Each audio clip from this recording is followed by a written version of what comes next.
Kami infokan kepada masyarakat tentang Peraturan Kapolri Nomor 3 Tahun 2008, yakni pembentukan Ruang Pelayanan Khusus atau RPK dan tata cara pemeriksaan saksi dan korban yang merupakan tindak lanjut dari implementasi Peraturan Kapolri Nomor 10 Tahun 2007 tentang organisasi dan tata kerja Unit Pelayanan Perempuan dan Anak atau Unit PPA di lingkungan Polri.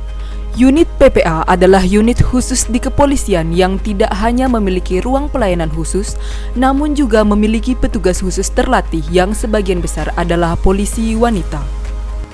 Unit Pelayanan Perempuan dan Anak atau PPA bukanlah merupakan suatu unit yang baru dalam organisasi Polri, di mana dulunya unit ini bernama Unit Rendawan atau Remaja, Pemuda, dan Perempuan, yang kemudian menjadi suatu unit khusus di bawah fungsi reskrim yang bernama Unit RPK atau Ruang Pelayanan Khusus. Dimaksudkan dalam hal penanganan para korban, saksi, atau tersangka yang melibatkan perempuan dan anak sehingga memerlukan hal yang khusus dalam penanganannya. Pendirian unit PPA ini difokuskan pada penanganan para perempuan dan anak yang memang sangat rentan terhadap perilaku kekerasan baik secara fisik maupun seksual, dikarenakan posisi mereka yang seringkali dianggap sangat lemah dalam strata masyarakat. Perempuan kerap kali dipandang lebih rendah daripada laki-laki, hingga akhirnya ketika terjadi praktek kekerasan dalam rumah tangga ataupun di lingkungan masyarakat, hal ini dianggap sebagai hal yang wajar. Yang akhirnya kaum perempuan pun menjadi bersikap permisif dan menganggap penderitaan ataupun penyiksaan yang terjadi pada diri mereka merupakan suatu hal yang wajar dan kodrat yang kemudian melahirkan sikap pasrah. Kondisi anak pun tidaklah jauh berbeda. Dalam keluarga, posisi anak selalu dianggap sebagai pihak yang harus selalu patuh dan taat pada orang tuanya ataupun pada orang yang lebih tua di lingkungan sekitarnya.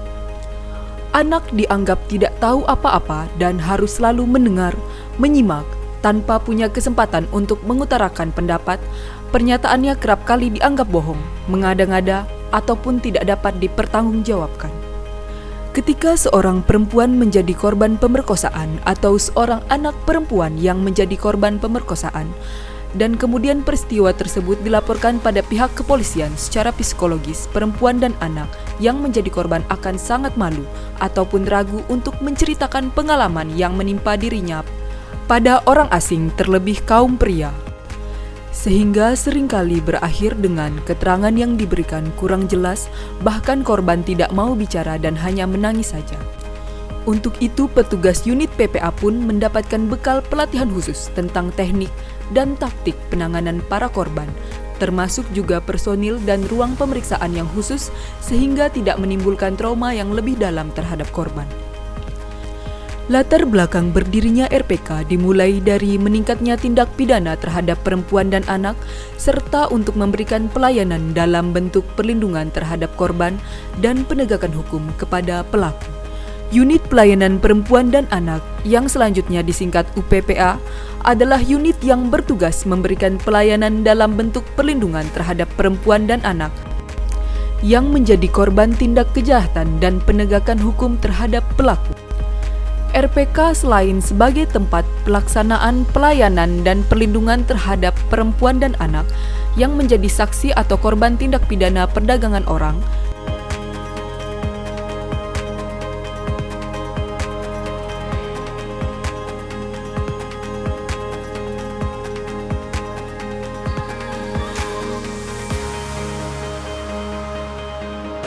dengan begitu banyaknya jumlah anak-anak yang menjadi korban kejahatan seksual, di mana data nasional itu menunjukkan bahwa di masa sebelum dan sesudah dalam masa COVID-19 itu 52% pelanggaran hak anak itu didominasi oleh kejahatan seksual. Selebihnya adalah prostitusi online, perbudakan seks, eksploitasi ekonomi dan sebagainya.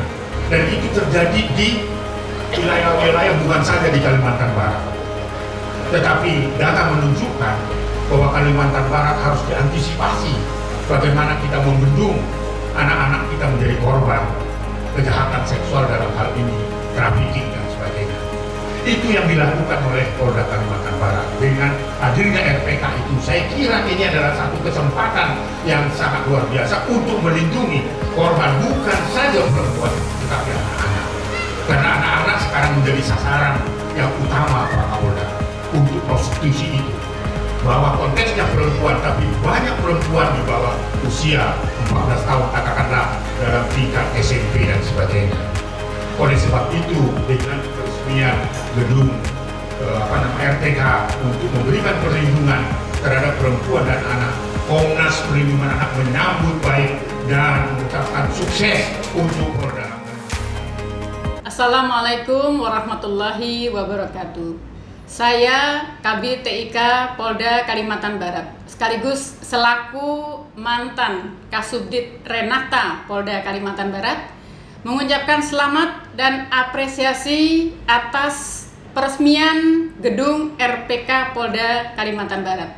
Doa kami semoga dapat lebih bekerja dengan semangat, selalu sehat, dijiwai dengan keimanan, kesabaran, dan keikhlasan.